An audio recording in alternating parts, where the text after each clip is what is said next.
Good afternoon. My name is Ann Ferguson. I'm the curator of the Seattle Collection here at the Seattle Public Library. And as we begin our afternoon sessions, I would like to again acknowledge that we are gathered together on the ancestral land of the Coast Salish people. We honor their elders, past and present, and thank them for the stewardship of this land. It is my great pleasure today to introduce our next speaker, Coll Thrush, Professor of History and Affiliate in Critical Indigenous Studies at the University of British Columbia, Vancouver. Coll is the author of Native Seattle, Histories from the Crossing Over Place, which examines the intersections between urban and Indigenous histories in Seattle. First published in 2007, with a second edition in 2017, the book won the Washington State Book Award for History and Biography. Native Seattle has been widely praised as a transformative work of scholarship, offering a new model for examining urban and Indigenous histories together. For those of you who have read Native Seattle, I'm sure you will agree with noted historian William Cronin, who describes the book as a tour de force. Coll's latest book, Indigenous London, Native Travelers at the Heart of Empire, was published by Yale University Press in 2016. Coll is from the Seattle area and received his PhD from the University of Washington, so we are delighted to have him back home and look forward to what I know will be a nuanced and insightful talk. Please join me in welcoming Coll Thrush.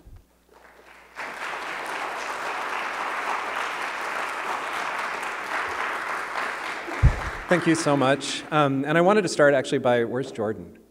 Over there. Thank you, Jordan, for all your organizing of this. Yeah. And so I'd like to begin, as has already been done today, and as certainly is customary in my corner of the profession, I'd like to acknowledge particularly the Duwamish people, some of whom are here, for their stewardship of this land and their ongoing work in this place. I also wanted to acknowledge the Musqueam First Nation, on whose traditional, ancestral, and unceded territory I live and work, and I want to acknowledge them as well. So what I'd like to do today is change a little bit the direction, maybe, or flesh out the story a little bit in some other directions. I've really enjoyed the talks, and I was changing my presentation as we were going through all the earlier talks, going, oh, nope, she covered that, I don't need to do that, and so on. But what I really want to talk about today is the world that Edward S. Curtis inhabited. And I think Clay had mentioned the baggage that he carries, and that's mostly what I'm interested in today, is the baggage. And it's big baggage. It's very big luggage. And so that's what I would like to talk about today. And I want to introduce two terms that may or may not be familiar to people in the room. One is settler colonialism, which is the language we often use in Canada. I don't hear it as much in the United States. And then the word survivance, which I'll explain in a little bit. So what I'd like to do is talk a little bit about the processes of settler colonialism, and then get into some of the responses to that. Particularly from Indigenous colleagues and friends and activists and so on. So let me say a couple, maybe lay out three truths about settler colonialism. And I also want to run that justifiable untruth piece that we heard earlier. That's kind of what I'm talking about. The myth of the vanishing race is an untruth. But I want to think about what it justified. That's what I'd like to talk about today. So some facts of settler colonialism. First, settler colonialism is a system that requires the attempted, quote, elimination of the native to build European societies on dispossessed Indigenous lands. This is what settler colonialism is. A second fact of it, it's a system in which we all live today, not something that ended sometime in the past. It's ongoing. These processes that I'll be talking about today have ramifications that live into the present and will continue to live into the future. And we are all inside it. This is something I really try to get across in my classes, that even a student who just immigrated to Canada is part of the story. A student who is fifth-generation Canadian is part of the story. My Indigenous students are obviously part of the story too. That if you think you're outside the story, you're so inside it you can't even see it. That's one of the ways that we talk about it. And then the third, and this is a really important point for me, and I think it really speaks back to the kinds of language we saw from Curtis earlier today, it is an incomplete project. Settler colonialism didn't work in many ways. And so I want us to really hold on to that idea as well. But we've focused a lot today so far on the visual, and so I wanted to start with some images of settler colonialism. This is one of my very favorite things to teach with. It's American Progress from, you can hear my Canadian pronunciation now, Progress. John Gast, 1872. This was an extremely popular image in its day. And what it is the spirit of progress drifting west across the plains, and she's trailing telegraph wire behind her, and she's holding a school book. And around her you can see, first of all, indigenous people kind of disappearing into the darkness at the left there.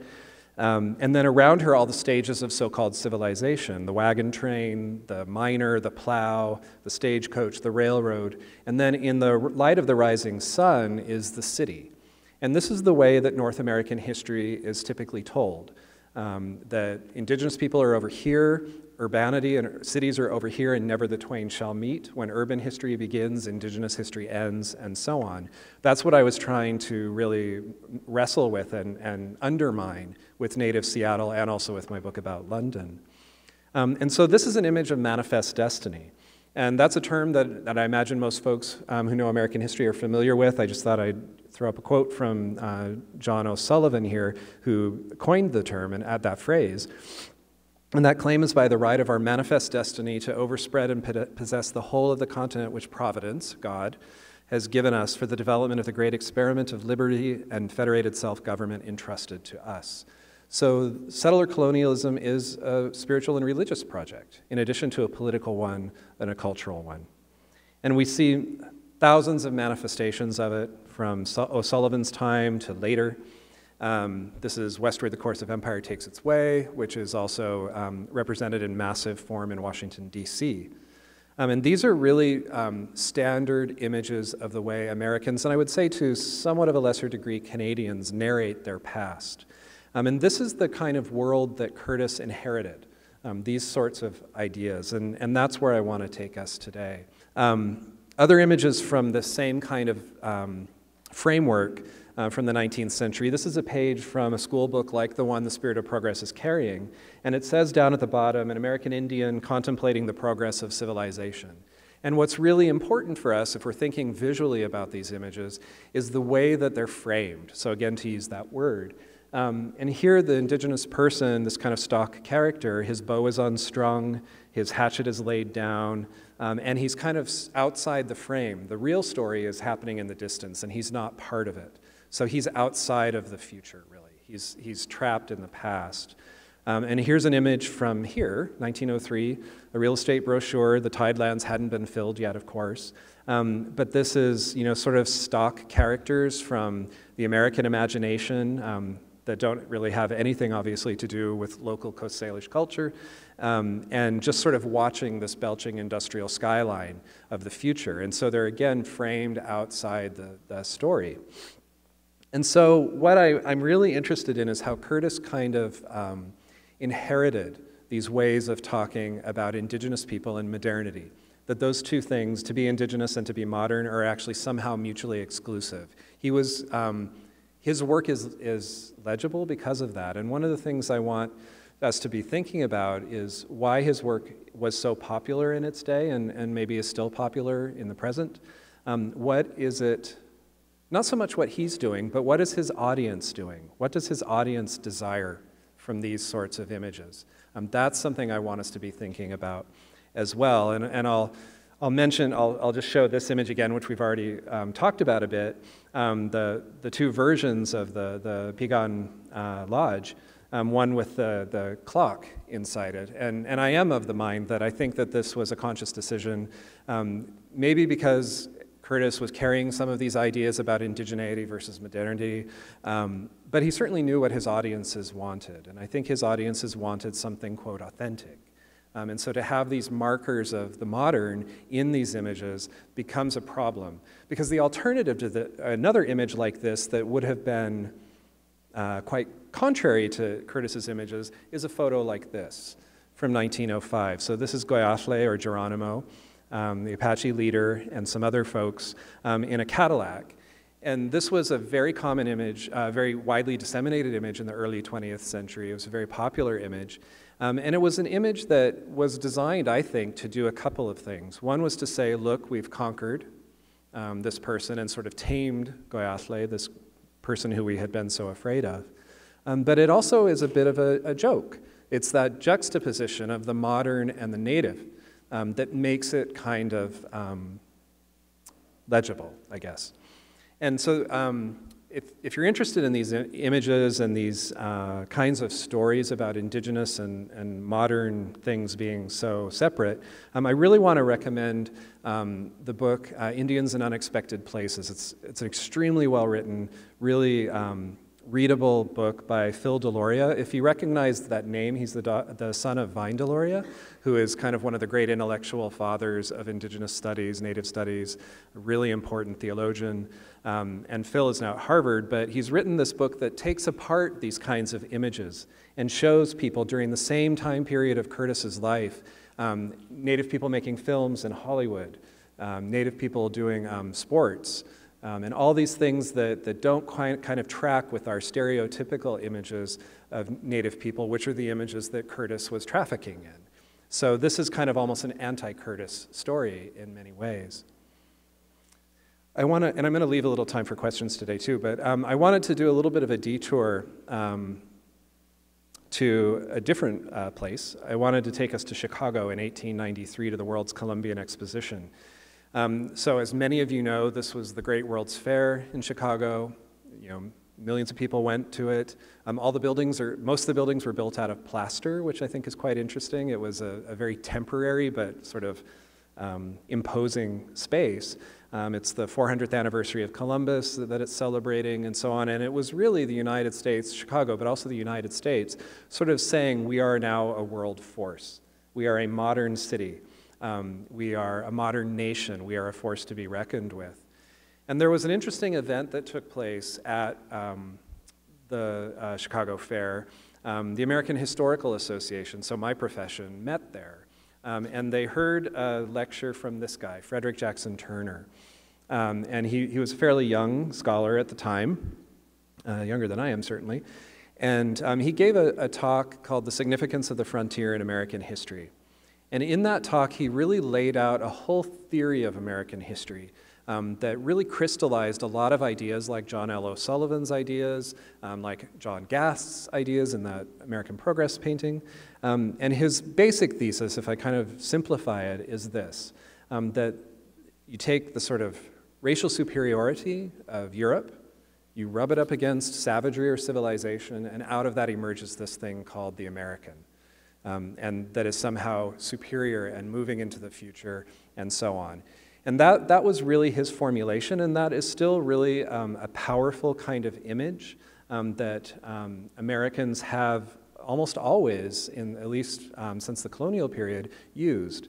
That one of the ways that you assert your authority is by saying that you're Western, or you're from the frontier, or so on. Andrew Jackson, who was before this, the president, was one of the first presidents to really build a political career off of being a, quote, Indian fighter. And you can kind of see this language that the real Americans are on the frontier. And that's a political language that is still with us today in many, many ways. But what this does is it means his story of American history, you start with the fur trade, and then you have some farms, and then eventually you get towns, and indigenous people kind of disappear from the story almost entirely. And what that means is that the markers or the symbols of indigenous people and of indigeneity in this way of thinking become kind of free-floating. They just kind of float around and are sort of now available because they aren't linked anymore to real people. And that's where you get things like this. So this is 1912, the golden potlatch. Keep in mind that the potlatch, as has been said before, was actually outlawed during this time period. But here are the city leaders, the sort of Chamber of Commerce, walking down the streets of Seattle dressed like totem poles. And so this is an example of, if there are no real indigenous people left, then these images are free for us to just use and to put to our own purposes. This doesn't really actually tell us anything about indigenous people at all. This is all about white people, this image. And it brings us into the present. It brings us into the Mascot Controversy. It brings us into the Washington football team and its name, its offensive name. That these are, again, images that just seem free-floating because it's premised on the idea that the real indigenous people aren't here anymore because now we're in a modern society. And so there is this long-standing idea that indigenous people simply are going to disappear. And I really feel like that's what made Curtis so powerful in his day.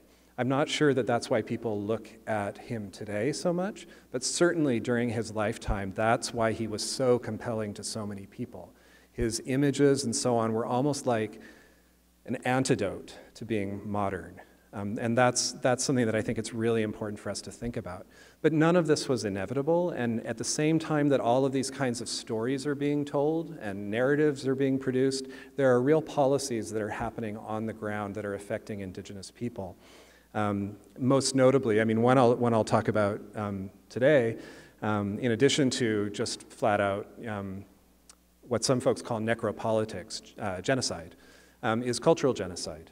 And so the period that we're talking about, the late 19th, early 20th century, is really the peak of, at least in the United States, the residential and boarding schools, which were premised on the same idea, that indigenous people can't possibly survive into the modern world unless they are changed. So Richard Henry Pratt, who founded Carlisle, his famous quote, "Kill the Indian, save the man." We have to remove all indigeneity from these children, and then they can be part of our society. And this is a profoundly traumatic thing that is still ongoing for many Native people today. I'll just say in Canada, the last residential school in Canada closed in 1996. So this is very recent stuff there as well. And one of the things that I think is ironic, I was thinking as I was putting this together, that image of the clock in the lodge, it really, for me, resonates with what was going on in the industrial school. In the archives of the residential schools, you can see schedules, like daily schedules, and literally every 5 minutes there's something you had to be doing. There were bells being rung and lines to stand in and all this. So this regimentation of time of these children's lives. And again, it did happen in Canada too. And so what I would do, or what I would add to the Curtis corpus, so the body of Curtis's work, is another set of popular images during their day, and those are postcards of residential schools. So this is actually a postcard of the Chemawa School near Salem, Oregon. So this is something you could actually go and visit, and you could buy this postcard and then send it to your friends. And I want us to think about the desire there. The desire, why would someone do this, right? This is another one from the Mohawk Institute, and the text, it's a little too small to read, but this is where the boys and girls go to school, and this is a really common kind of document that this was something desirable, to go and see this work of civilization, so-called, being enacted upon these children. We have to remember, too, in the 19th century, it wasn't uncommon for tourists to visit asylums and prisons and so on, which are all similar kinds of institutions in many ways. So all of this has real consequences for indigenous people, including into the present. And so I feel like one of my jobs as a non-indigenous scholar is increasingly to get out of the way and to try to amplify what my indigenous colleagues and so on are saying. And so I want to do a little bit of that as I move toward the latter part of this talk. So I want to amplify, for example, Maya Mikdashi's words, "Settler colonialism is an inherited silence where memories are supposed to be." And so there she's really speaking to cultural loss, to the loss of identity, the loss of language, and so on. And the most important thing to remember, I think always, is that this is about land. This was always about land, particularly in the British model of colonialism in North America and other places. It was about recreating British societies on someone else's land. But in the American context, it's also not unconnected to other places. This is an image that my students and I do a lot of work with in my classes. We spend an entire day unpacking this image. So this is Uncle Sam as a school teacher, and it says so many things about race at the end of the 19th century. So this is right around the turn of the century. And the children in the front are Puerto Rico and Cuba. younger children and darker children. The older children in the back are the various states of the West. You can see a Chinese person stuck outside the school altogether, looking in. There's an indigenous person, sort of, reading a school book, but it's upside down. And then there's a black person washing the window. This is a super telling image. It's really, it's a robust image, and it's an unapologetic image of American empire. And I think one of the things that I want us to think about when we think about settler colonialism is that it doesn't stop at the ocean. And that American imperialism doesn't stop at the ocean. It leapfrogs into other places as well, and those legacies are still with us today.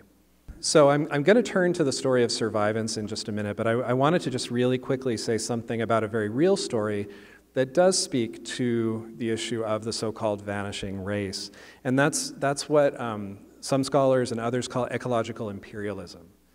And the best and most obvious example of those are the epidemics,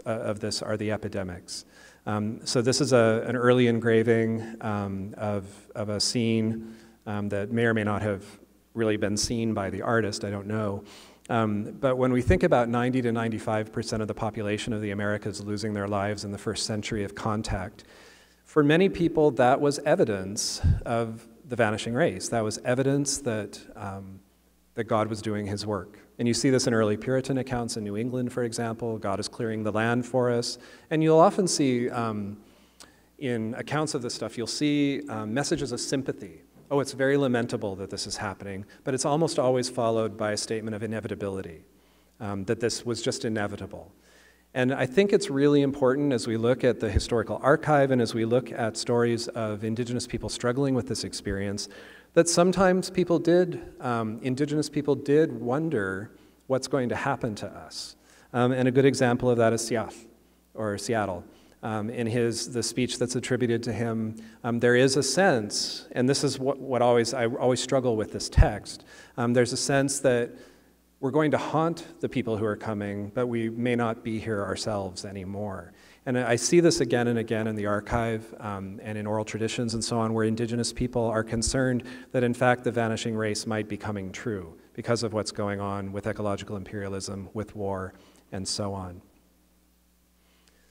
But I want to come out of that nosedive a little bit and tell a different kind of story.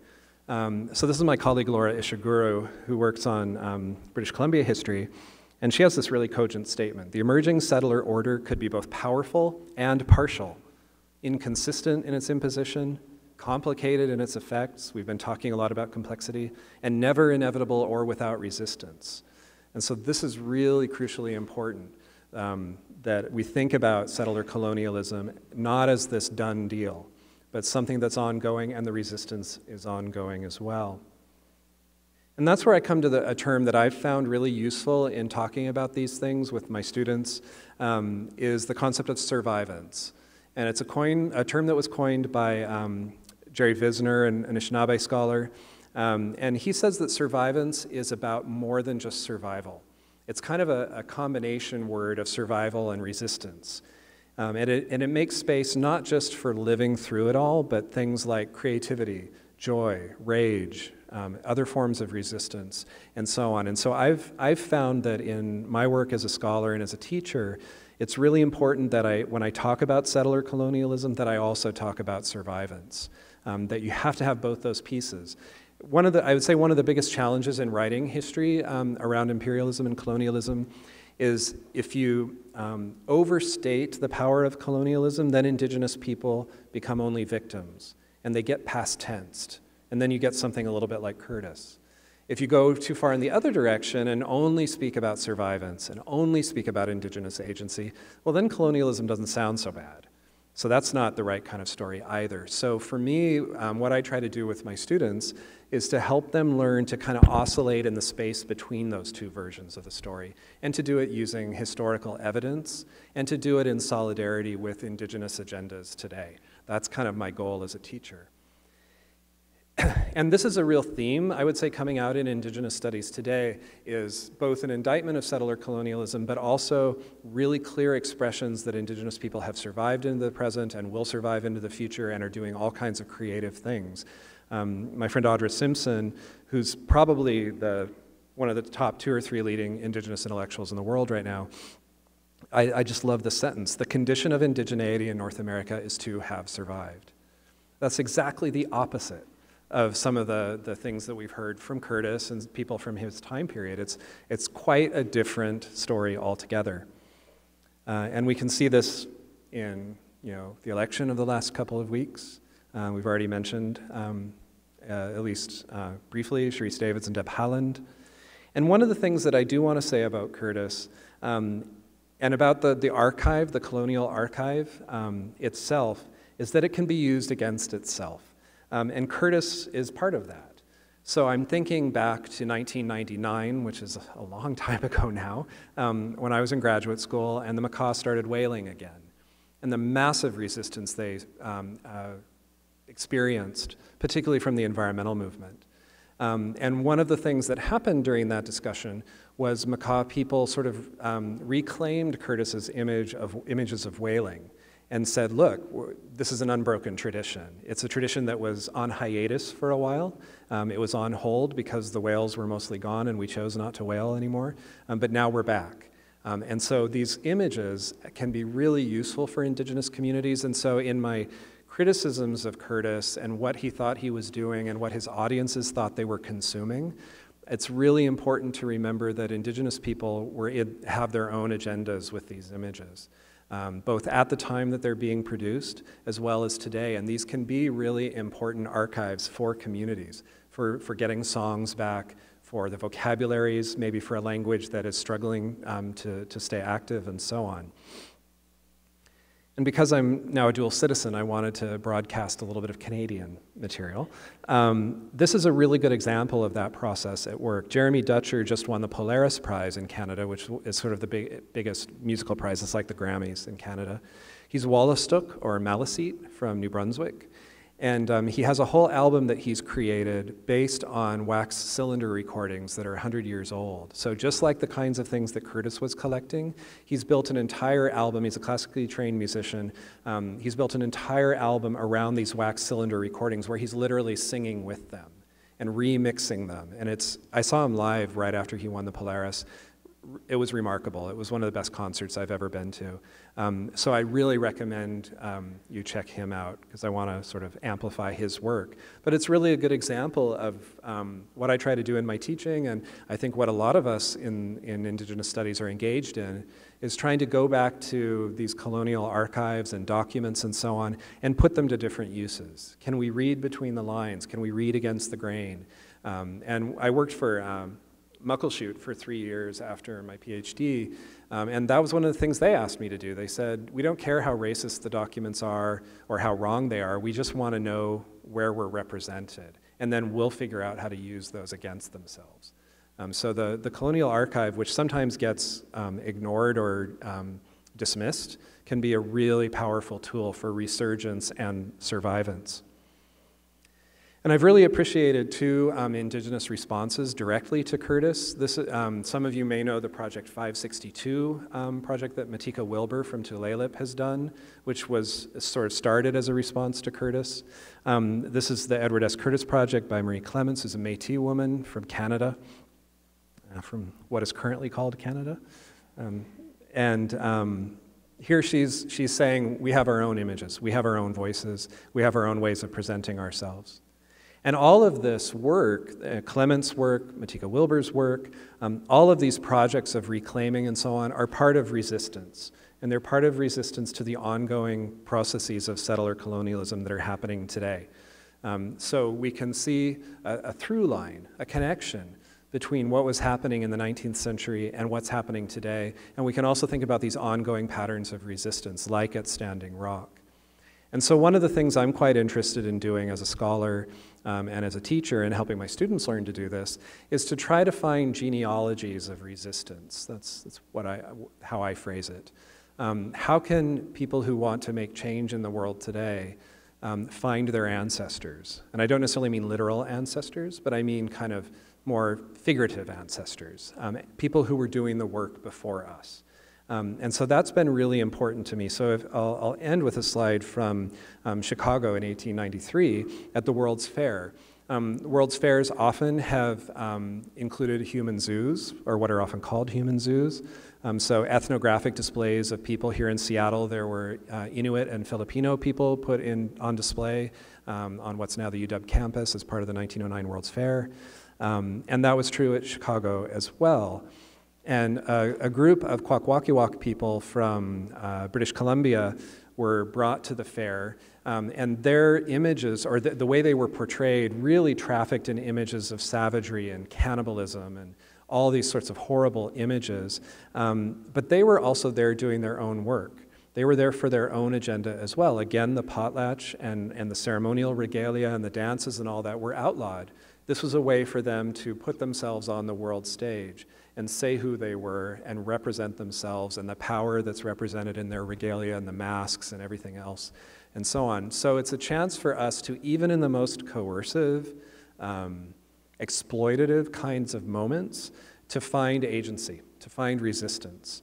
And that's something that I think is critically important for us. It's quite common, I would say, for students to come into my courses or in other settings. People will say, you know, they came in and destroyed native cultures, and they'll often say that from a position of sympathy. But it actually shuts down a story, and it's not that different from what John Gast was saying, or maybe Curtis, and so on. And so we have to really resist that narrative of the vanishing race, because it's so powerful. It's just so powerful, and it still is with us. And it's also, if we think about the vanishing race, then we also don't need to deal with the context or the consequences of colonialism. And so I guess that's what I would leave you with, and I'll take some questions in a sec. I would leave you with, again, this idea that we are all inside the story, whether we are Duwamish or Yakima or Norwegian or whatever we are all here inside the story. And I would like us all to learn how to take that seriously and learn how to do the good work that we have to do to try to undo some of the consequences of that history. So thanks.